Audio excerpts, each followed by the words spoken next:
इस वीडियो में मैं तुम्हें चरघातांकीय फलन के बारे में बताऊंगा और ये दिखाऊंगा कि इसमें मान कितनी तेजी से बढ़ता है। तो चलो एक पहले एक्सपोनेंशियल फंक्शन यानी चरघातांकी फलन का एक उदाहरण लिख लेते हैं।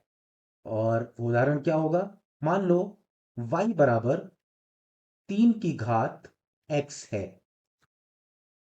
यहां पर x जो कि एक घातांक है, वास्तव में ये क्या है? एक स्वतंत्र चर है। स्वतंत्र इसलिए क्योंकि इस पूरे फलन में x का मान किसी और पर निर्भर नहीं है, जबकि y का मान x पर निर्भर है, लेकिन x का मान किसी पर निर्भर नहीं, इसलिए ये एक स्वतंत्र और चर इसलिए है क्योंकि इसका मान बदलता रहता है। तो हमने क्या जाना कि y बराबर 3 की घात x में x जो है एक वास्तविक घातांक है जो कि एक स्वतंत्र चर है। चलो अब ये देखते हैं कि x का मान बदलने पर y का मान कितनी तेजी से बदलेगा। चलो हम एक टेबल ले लेते हैं और इस टेबल के दोनों तरफ इधर रखेंगे हम x का मान और इधर देखेंगे y का मान। इसके बाद हम इसका एक ग्राफ बनाकर भी इस पूरे कॉन्सेप्ट को समझेंगे। लेकिन चलो पहले इस तालिका को देखते हैं। यहां हम x का मान अलग अलग लेंगे। सबसे पहले हम लेंगे 4, -4, उसके बाद -3, फिर -2, फिर -1, फिर 0, फिर 1, 2, 3 और 4। अब देखो y का मान कैसे बदलेगा। -4 के लिए y का मान क्या हो जाएगा? 3 के घात -4, यानी 1/3 के घात 4। और 3 का 4 बार में गुणा करेंगे कितना हो जाएगा? 3 × 3 × 3 × 3 यानी 81। इसी तरह से -3 के लिए y का मान क्या हो जाएगा? 3 के घात -3, यानी 1/3 के घात 3, यानी 3 का 3 बार आपस में गुणा करो कितना हो जाएगा? 1/27। -2 के लिए y का मान क्या हो जाएगा? 3 के घात -2 बराबर 1/3 के घात 2, यानी 1/9। मान कितनी तेजी से बढ़ रहा है, देख रहे हो? 1/81 से बढ़ के 1/27 हुआ, फिर तेजी से बढ़ते हुए 1/9 हो गया। अब आगे क्या है? 3 के घात -1 का मान क्या हो जाएगा? 1/3 के घात 1 यानी 3। 0 के लिए क्या मान हो जाएगा? 3 के घात 0 यानी 1। 1 के लिए क्या मान हो जाएगा? 3 के घात 1 बराबर 3।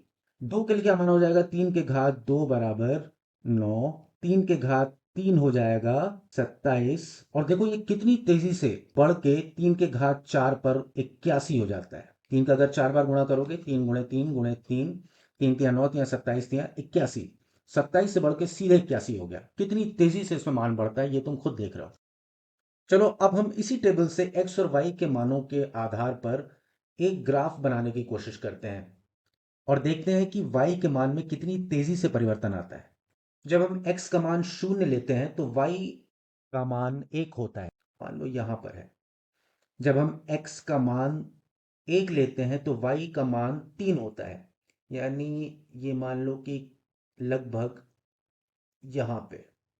जब हम x का मान 2 लेते हैं तो y का मान 9 होता है, यानी लगभग यहां कह सकते हैं।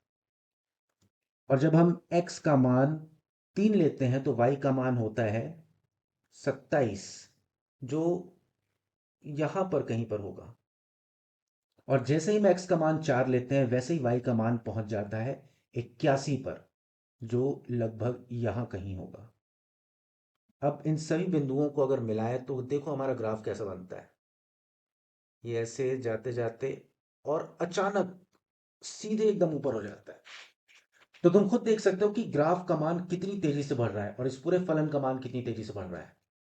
लेकिन जैसे जैसे x का ऋणात्मक मान बढ़ता जाता है, यानी ये ऋण 1 से शुरू करते हुए आगे बढ़ते हुए -इन्फिनिटी तक जाता चला जाता है, ठीक वैसे वैसे y 0 की ओर बढ़ता जाता है। हालांकि ये 0 पर कभी पहुंचता नहीं, लेकिन ठीक इसके विपरीत जब x का मान धनात्मक x अक्ष की दिशा में बढ़ता है तो y का मान 0 से तेजी से दूर होता जाता है।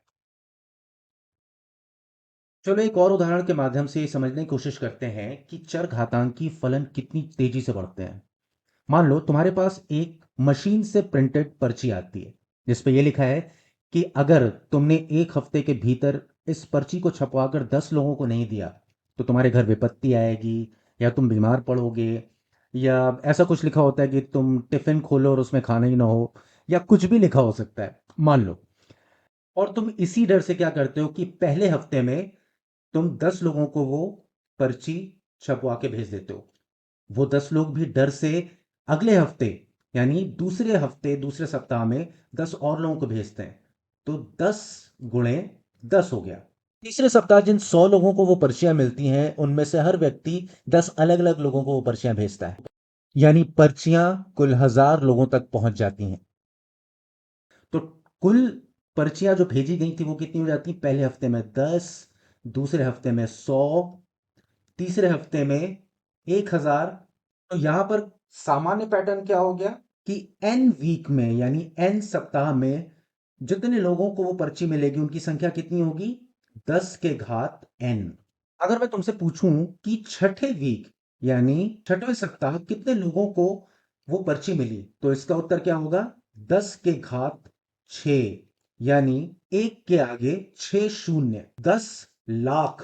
हालांकि असल जिंदगी में लोग इस तरह की पर्चियों को कूड़ेदान में ही फेंकेंगे, लेकिन मान लो अगर सभी ने डर से 10 10 लोगों को भेजना शुरू किया, तो छठवें सप्ताह में कुल 10 लाख लोगों तक ये पर्चियां पहुंच जाएंगी।